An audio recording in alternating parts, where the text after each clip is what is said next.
इस दुनिया की सबसे बुरी बला है लालच।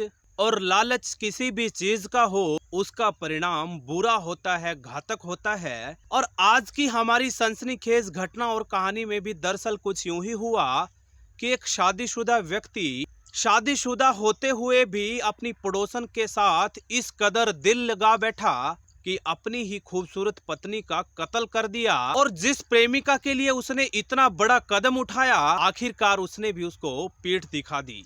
तो स्वागत करूंगा आप सभी का आज की एक और नई कहानी में। मैं हूं आपका अपना सुशील कश्यप हरियाणा से। और दरअसल साथियों, आज जो घटना कहानी लेकर के मैं आप लोगों के समक्ष आया हूं, वो घटना कहानी संबंधित है बिहार प्रदेश से। बिहार प्रदेश का जाना पहचाना जिला है दरभंगा। और उसी दरभंगा जिले के अंतर्गत एक थाना आता है बिरोल।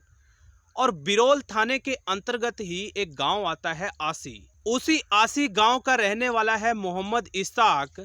वही मोहम्मद इस्ताक जो कि शादीशुदा है, जिसने लगभग 4 साल पहले मुमताज नाम की एक खूबसूरत लड़की के साथ प्रेम विवाह रचाया था।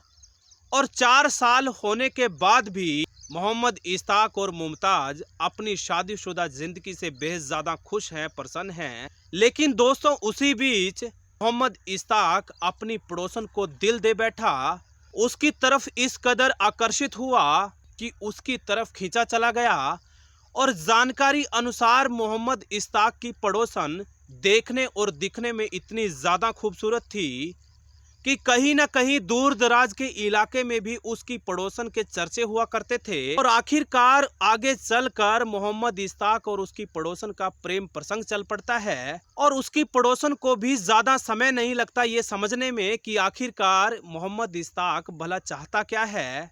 मोहम्मद इस्ताक के मंसूबों को, इरादों को भांपने में वो महिला भी ज्यादा समय नहीं लगाती। वो दोनों इस कदर एक दूसरे के दीवाने हो चुके थे कि किसी भी कीमत पर एक दूसरे के साथ रहना चाहते थे। और कहीं न कहीं वो खूबसूरत महिला भी स्पष्ट लहजे में बोल चुकी थी कि हो ना हो इस्ताक, तुम्हारी बीवी जरूर हमारे प्रेम प्यार भरी जिंदगी में रोड़ा अड़ाएगी। कहीं न कहीं वो ना तो अच्छे से मिल सकते थे, ना बातचीत कर सकते थे।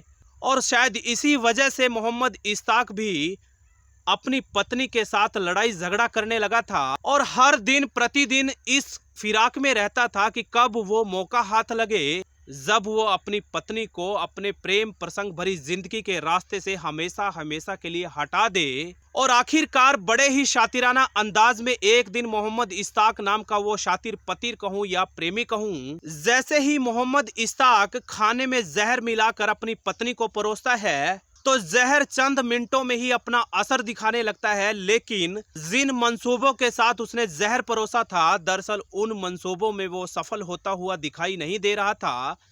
चूंकि उसकी पत्नी मरी नहीं थी बल्कि तड़फ रही थी, यहां तक कि बहुत बुरी तरीके से बेहोश हो चुकी थी।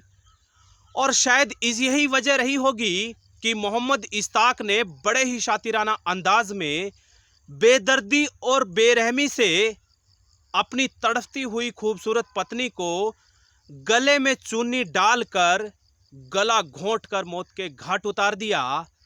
और जब वो अपने मंसूबों में कामयाब हो गया तो बड़े ही चालाकी से तमाम पड़ोसियों को कहें या सगे संबंधियों को कहें, मनगढ़ंत कहानी सुनाने लगा कि दरअसल उसकी पत्नी की तबीयत अचानक खराब हो गई, जिस वजह से उसकी मौत हो गई। उसके द्वारा कही गई मनगढ़ंत कहानियों को उसके रिश्तेदार सच मान बैठे। और कहीं न कहीं ये सब जानकर मानकर दफना दिया जाता है, अंतिम क्रिया कर दी जाती है। और अब वो समय आ चुका था जिसका वो बेसब्री से इंतजार कर रहा था। लेकिन दोस्तों, वो कहते हैं ना, इस दुनिया में जैसा आप कर्म करेंगे निश्चित तौर पर वैसा ही आपको फल मिलेगा। जिस खूबसूरत महिला के लिए उस शातिर मोहम्मद इस्ताक ने अपनी पत्नी को भी मौत के घाट उतार दिया, उस महिला ने भी आखिरकार उसको पीठ दिखा दी और स्पष्ट लहजे में कह दिया कि जब तुम अपनी पत्नी के नहीं हुए तो भला मेरे कैसे हो सकते हो। एक दिन तो हद तब हो गई जब मोहम्मद इस्ताक अपनी प्रेमिका के साथ फोन कॉल के माध्यम से गाली गलौज पर उतारू हो गया। और जब वो गाली गलौज कर रहा था तो उसकी वो प्रेमिका अपने फोन की रिकॉर्डिंग को चालू कर रखी थी और रिकॉर्डिंग में वो स्पष्ट लहजे में कहता हुआ सुनाई दे रहा था कि तुम्हारे चक्कर में ही मैंने अपनी हंसती खेलती जिंदगी को बर्बाद कर लिया, यहाँ तक कि अपनी बीबी को भी अपने इन्हीं हाथों से बेदर्दी से निर्मम तरीके से मौत के घाट उतार दिया और तुम अब मुझे पीठ दिखा रही हो।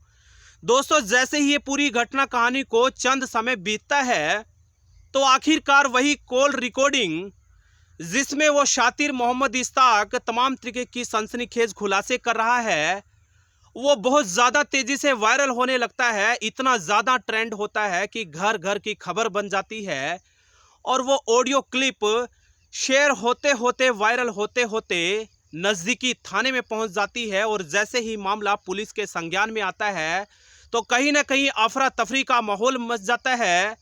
पुलिस संजीदगी और तत्परता दिखाते हुए तमाम संलिप्त लोगों की खोजबीन शुरू कर देती है और आखिरकार बड़ी मुस्तैदी दिखाते हुए पुलिस उस मोहम्मद इश्ताक नाम के शातिर पति को गिरफ्तार कर लेती है।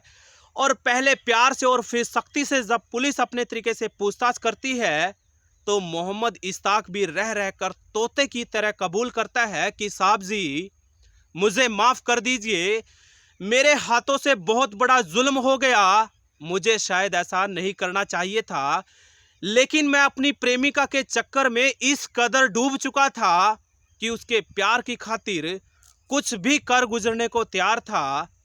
कहीं न कहीं जब इस पूरी घटना कहानी का खुलासा हुआ तो देश दुनिया में बैठे हुए लोगों को तो अपने कानों पर विश्वास ही नहीं हो रहा। लोग तरह तरह की लगातार प्रतिक्रियाएं दे रहे हैं। लोग तो यहाँ तक कह रहे हैं कि दोस्तों, वाकई में ही ये कलयुग है।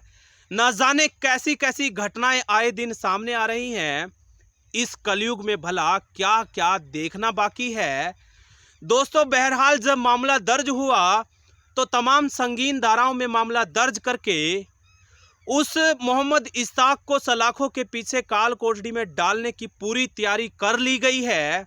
कहीं ना कहीं बची खुची जिंदगी मोहम्मद इश्ताक को सलाखों की काल कोठरी में गुजारनी पड़ेगी। उसी सलाखों की काल कोठरी में बैठकर निश्चित तौर पर मोहम्मद इश्ताक को अपने काले कारनामों का पछतावा करना होगा। लेकिन दोस्तों, कहीं ना कहीं ये पूरी घटना कहानी एक सबक दे रही है, एक सीख दे रही है, जिससे सब लोगों को, आपको और हमें सीखने की ज़रूरत है। तो दोस्तों, ये थी पूरी घटना कहानी। कैसी लगी ज़रूर बताइएगा। लेकिन आपको बता दूं कि इस तरीके की घटना कहानियों को सुना करके हमारा मकसद किसी का दिल दुखाना नहीं है, बल्कि सिर्फ और सिर्फ आप लोगों को जागरूक करना है, सचेत करना है, जिसमें कहीं ना कहीं हम और आप लोग कामयाब भी हो रहे हैं। तो स्वस्थ रहिएगा, खुश रहिएगा, अपनी अपनी ज़िंदगी में मस्त रहिएगा। फिर हाजिर होऊंगा एक और नई सनसनीखेज घटना और कहानी के साथ। तब तक मुझे दीजिए विदाई। बहुत बहुत धन्यवाद। आप सब साथियों का आभार।